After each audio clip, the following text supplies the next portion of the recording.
వడ్ల కొనుగోళ్లపై Bihar elections effect పడదంట. బీహార్ ఎలక్షన్స్ ఎట్లా పడతాయి ఎఫెక్ట్, మనకేం సంబంధం అని చెప్పి చాలామంది అనుకుంటారు.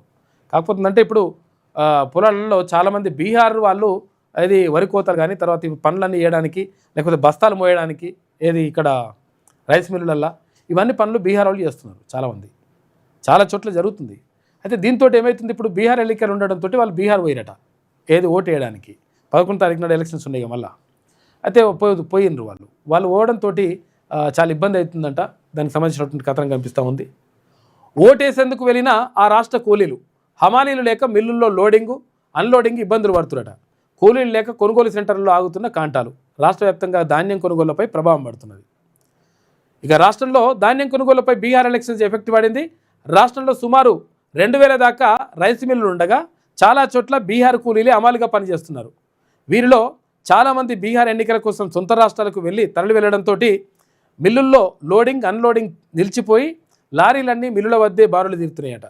ఇక మిల్లుల్లో అన్లోడింగ్ ఆగిపోవడంతో కొనుగోలు కేంద్రాల్లో కాంటాలు ఆగిపోయి నిర్వాహకులు తర్వాత రైతులు తీవ్ర ఇబ్బందులు పడుతున్నారు. ఇవన్నీ అవే లారీలు. హమాలీల కొరత కారణంగా నిజామాబాద్ శివార్లోని రైస్ మిల్ ఎదుట అన్లోడింగ్ కోసం 2 రోజుల నుంచి వడ్లు ఇవన్నీ కూడా ఇట్లే ఎదురు చూస్తున్నారట.